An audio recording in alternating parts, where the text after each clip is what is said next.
Now, Luke, you've talked about creating podcasts as a learning resource. So kind of still on this media. What makes a good instructional podcast?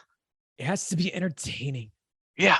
It has to definitely tell a story of some kind, or to be because the point of the podcast is that you are essentially a fly on the wall listening to two amazing experts talk, or just to have a narrator, like an audible version of somebody reading to you, teaching lecture, whatever it is like that.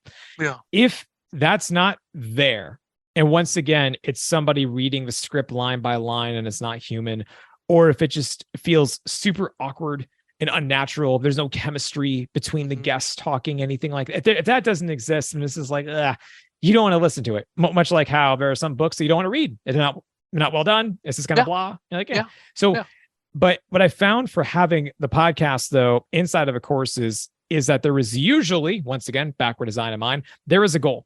And I'm trying to work backwards from that goal. So from some of them that I've been able to design, I was able to figure out from doing a pilot program and testing. And I essentially did focus groups, interviewing people, asking them about how we can make the courses better. And what I kept on hearing from a lot of people was that they didn't have time, but they still wanted to be involved inside of the course. And then that's when finally it dawned upon me. I was like, okay, I am the age range of this target audience. When I want a podcast, instead of having to always be in front of my computer, there's no app for the learning management system. Like, I need to be able to do something for these people. Why wouldn't we make a podcast talking about the course's content, weaving in the story, bringing in guest interviews, painting that picture? They're going to listen.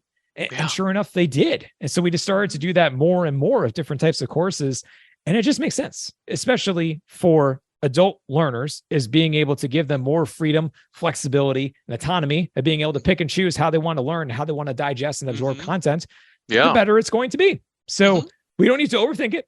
If you just have a great conversation, if you're just able to go and to take some ideas and put them together and place it inside of a course, it is shocking how many higher education institutions don't do podcasts. So the students who are in the course and they see a podcast, they're going to freak out in the best of ways, of being like, what do you mean? What do you mean this is a modern course that I can actually bring this with me on the go like a human in 2023? Yes. Yes, we can do this. We have the technology. So yeah, that's that. Yeah. So what I love, and this, it reminds me of how I try to approach video instructional media.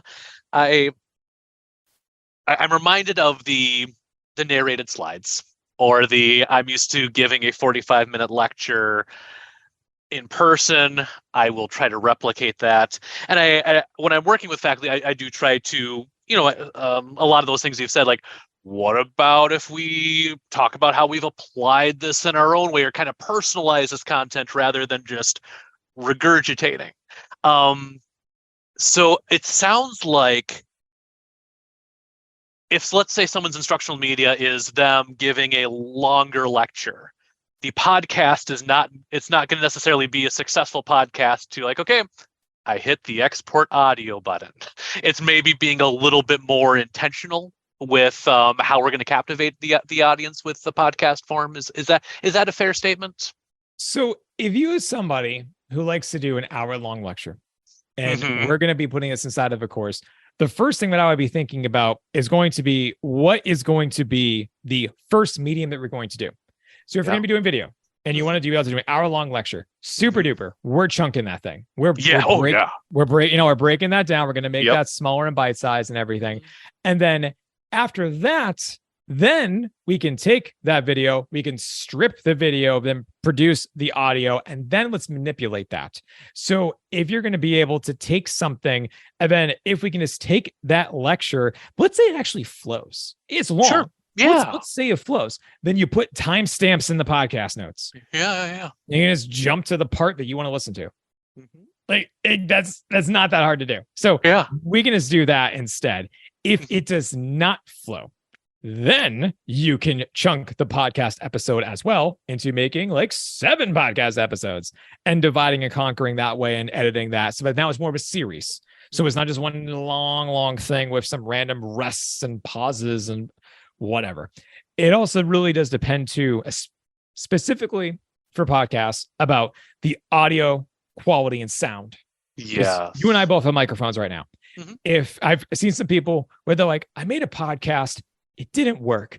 I'm like, okay, why? And then I listen, and it basically sounds like there's a kid in the back row of an auditorium holding up his iPhone, and he clicked record and he used that audio to make the podcast. It's like, wow, I wonder why they don't like it. It sounds awful. Like, and that's going to be inside of your ears with headphones, most likely. Yeah. So, yeah, no kidding. It failed. Let's Mhm. try again. Let's give someone an actual mic. Like, Yeah.